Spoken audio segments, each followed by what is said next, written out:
माना जाता है कि भगवान विष्णु जब चारों धामों पर बसे अपने धामों की यात्रा पर जाते हैं तो हिमालय की ऊंची चोटियों पर बने अपने धाम बद्रीनाथ में स्नान करते हैं। पश्चिम में गुजरात के द्वारिका में वस्त्र पहनते हैं, पुरी में भोजन करते हैं और दक्षिण में रामेश्वरम में विश्राम करते हैं। द्वापर के बाद भगवान कृष्ण पुरी में निवास करने लगे और बन गए जग के नाथ अर्थात जगन्नाथ। पुरी का जगन्नाथ धाम 4 धामों में से एक है। यहाँ भगवान जगन्नाथ बड़े भाई बलभद्र और बहन सुभद्रा के साथ विराजते हैं। आज हम इस वीडियो में आपको भगवान जगन्नाथ के विषय में कुछ रोचक जानकारी देंगे। तो चलिए शुरू करते हैं।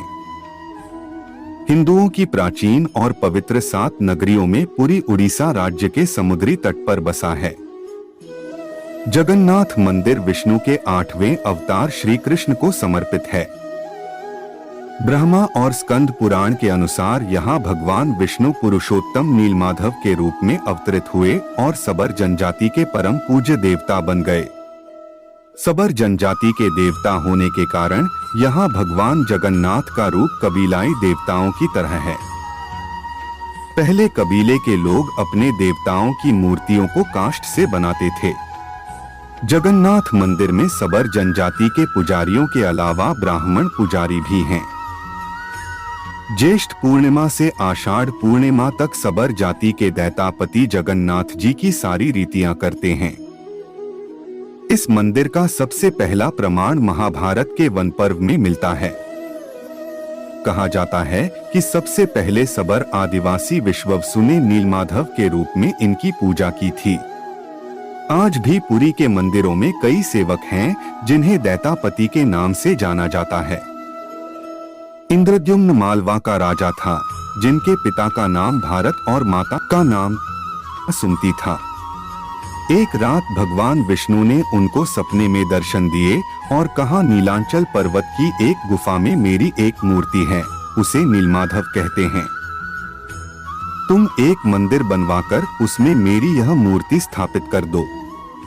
राजा ने अपने सेवकों को नीलांचल पर्वत की खोज में भेजा। उसमें से एक था ब्राह्मण विद्यापति। विद्यापति ने सुन रखा था कि सबर कबीले के लोग नीलमाधव की पूजा करते हैं और उन्होंने अपने देवता की इस मूर्ति को नीलांचल पर्वत की गुफा में छुपा रखा है। वह यह भी जानता था कि सबर कबीले का मुखिया विश्ववसु नीलमाधव का उपासक है और उसी ने मूर्ति को गुफा में छुपा रखा है। चतुर विद्यापति ने मुखिया की बेटी से विवाह कर लिया। आखिर में वह अपनी पत्नी के जरिए नीलमाधव की गुफा तक पहुंचने में सफल हो गया। उसने मूर्ति चुरा ली और राजा को लाकर दे दी। विश्ववसु अपने आराध्य देव की मूर्ति चोरी होने से बहुत दुखी हुआ। अपने भक्त के दुख से भगवान भी दुखी हो गए। भगवान गुफा में लौट गए, लेकिन साथ ही इंद्रद्युम्न से वादा किया कि वो एक दिन उनके पास जरूर लौटेंगे, बशर्ते कि वो एक दिन उनके लिए विशाल मंदिर बनवा दे। राजा ने मंदिर बनवा दिया और भगवान विष्णु से मंदिर में विराजमान होने के लिए कहा। भगवान ने कहा कि तुम मेरी मूर्ति बनाने के लिए समुद्र में तैर रहा पेड़ का बड़ा टुकड़ा उठाकर लाओ, जो द्वारिका से समुद्र में तैरकर पुरी आ रहा है। राजा के सेवकों ने उस पेड़ के टुकड़े को तो ढूंढ लिया, लेकिन सब लोग मिलकर भी उस पेड़ को नहीं उठा पाए। तब राजा को समझ आ गया कि नीलमाधव के अनन्य भक्त सबर कबीले के मुखिया विश्ववसु की ही सहायता लेनी पड़ेगी। सब उस वक्त हैरान रह गए जब विश्ववसु भारी भरकम लकड़ी को उठाकर मंदिर तक ले आए। अब बारी थी लकड़ी से भगवान की मूर्ति गढ़ने की। राजा के कारीगरों ने लाख कोशिश कर ली, लेकिन कोई भी लकड़ी में एक छेनी तक भी नहीं लगा सका। तब तीनों लोक के कुशल कारीगर भगवान विश्वकर्मा एक बूढ़े व्यक्ति का रूप धरकर आए। उन्होंने राजा को कहा कि वे नीलमाधव की मूर्ति बना सकते हैं, लेकिन साथ ही उन्होंने अपनी शर्त भी रखी कि वे 21 दिन में मूर्ति बनाएंगे और अकेले में बनाएंगे। कोई उनको बनाते हुए नहीं देख सकता। उनकी शर्त मान ली गई। लोगों को आरी, छैनी, हथौड़ी की आवाजें आती रहीं। राजा इंद्रद्युम्न की रानी गुंडिचा अपने को रोक नहीं पाई। वह दरवाजे के पास गई तो उसे कोई आवाज सुनाई नहीं दी। वह घबरा गई। उन्हें लगा बूढ़ा कारीगर मर गया है। उसने राजा को इसकी सूचना दी। अंदर से कोई आवाज सुनाई नहीं दे रही थी तो राजा को भी ऐसा ही लगा। सभी शर्तों और चेतावनियों को दरकिनार करते हुए राजा ने कमरे का दरवाजा खोलने का आदेश दिया।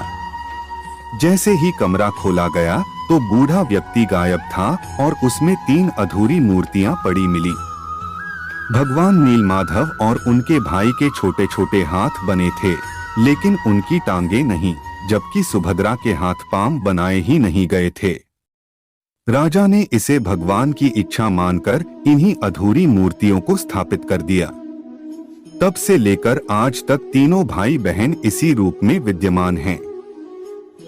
वर्तमान में जो मंदिर है वह 7वीं सदी में बनवाया गया था।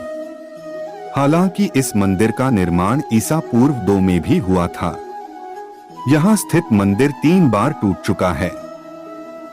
1174 ईस्वी में ओडिशा शासक अनंग भीमदेव ने इसका जीर्णोद्धार करवाया था। मुख्य मंदिर के आसपास लगभग 30 छोटे बड़े मंदिर स्थापित हैं। यह जानकारी आपको कैसी लगी, हमें कमेंट बॉक्स में अवश्य बताएं।